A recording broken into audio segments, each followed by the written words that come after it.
Hello friends, इस topic में जानेंगे कि एग्रीमेंट जो है वो कितने समय बाद कैंसिल हो जाता है और दूसरा कि कौन सा एग्रीमेंट मान्य होता है। एग्रीमेंट जो है रजिस्टर्ड अनरजिस्टर्ड जो है इसके बारे में क्या कानून प्रोविज़न करता है, उस विद सेक्शंस के बारे में बताऊंगा साथियों सबसे पहले मैं आपको बता दूं, इकरारनामा एग्रीमेंट को कहते हैं। इकरारनामा या करार भी कह सकते हैं। अब इकरारनामा कई प्रकार के होते हैं, एग्रीमेंट टू सेल, ठीक है, और एग्रीमेंट टू रेंट, ठीक है, कई प्रकार के एग्रीमेंट होते हैं। अब सबसे बड़ा सवाल जो है वो एग्रीमेंट कितने दिनों तक मान्य होता है। तो देखिए साथियों, जो भी एग्रीमेंट में निर्धारित डेट की जाती है उसी डेट तक एग्रीमेंट मान्य होता है। उसके बाद एग्रीमेंट जो है वो स्वतः कैंसिल हो जाता है। लेकिन हाँ साथियों, अगर मान लीजिए कैंसिल हो जाता है, दोनों पक्ष में से कोई भी पक्ष जो है वो मान लीजिए वो चाहता है कि एग्रीमेंट का पालन नहीं किया गया, तो वो जो है 3 वर्ष के अंदर जो है कोर्ट में उसे चैलेंज कर सकता है। संविधा भंग होने के कारण को चैलेंज कर सकता है, ठीक है। अब जैसे मान लीजिए मैंने कोई एग्रीमेंट आपसे 1 साल के लिए किया था कि भाई मैं आपका रूम जो है वो आपको 1 साल के लिए दे रहा हूं, तो 1 साल बाद जितनी तारीख निर्धारित की होगी वो कैंसिल हो जाएगा, पहली चीज।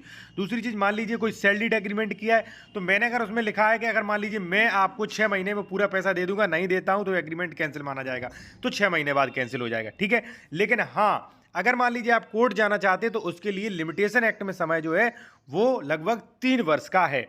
अब साथियों एक चीज मैं सबसे जरूरी और बता दूं कि कौन सा एग्रीमेंट मान्य होता है। सबसे बड़ी लोग गलती कर रहे हैं, वो कर रहे हैं कि एग्रीमेंट कौन सा मान्य होता है ये पता ही नहीं उन्हें। और यूट्यूब पर जो लोग वाग जो भी मान लीजिए एडवोकेट्स हैं, कुछ वीडियो बना रहे हैं लेकिन उन्हें फुल जानकारी नहीं है। साथियों एक चीज मैं आपको और बता दूं कि यदि आप कोई भी कानूनी सलाह लेना चाहते हैं या एग्रीमेंट का आप जो है प्रारूप लेना चाहते हैं, फॉर्मेट लेना चाहते हैं, ले सकते हैं। कॉन्टैक्ट नंबर हमारा वीडियो के डिस्क्रिप्शन में दिया गया है। साथियों एक चीज मैं आपको और बता दूं, देखिए करारों का रजिस्ट्रीकृत होना आवश्यक नहीं होता है, लेकिन यदि कोई करार स्वयं किसी अचल संपत्ति में कोई हित उत्पन्न करता हो और वो संपत्ति 100 रुपए से ऊपर है तो इसका रजिस्ट्रीकृत अनिवार्य होगा। यानी कि साथियों सीधी बात यह है कि अगर मान लीजिए कोई अचल संपत्ति है, कोई जमीन या कोई मकान ऐसा कुछ है और उसकी कीमत 100 रुपए से अधिक है, तो वहां पे रजिस्ट्री एग्रीमेंट बिल्कुल अनिवार्य होगा। मैं आपको बता दूं, क्योंकि UP property transfer act section 54 में ये संशोधन किया गया है कि इकरारनामा यानी कि विक्रय संविदा केवल रजिस्ट्रीकृत लिखित द्वारा ही मान्य होगी। कौन सा सेक्शन? सेक्शन 54। इसके अलावा जो यूपी रजिस्ट्री मैनुअल है जो, उसमें भी सेक्शन 70 सब सेक्शन 2 पैरा 5 के अनुसार इकरारनामा वह जो है रजिस्ट्रीकृत होना अनिवार्य है, चाहे उस संबंधी अचल संपत्ति की जो भी मालियत हो।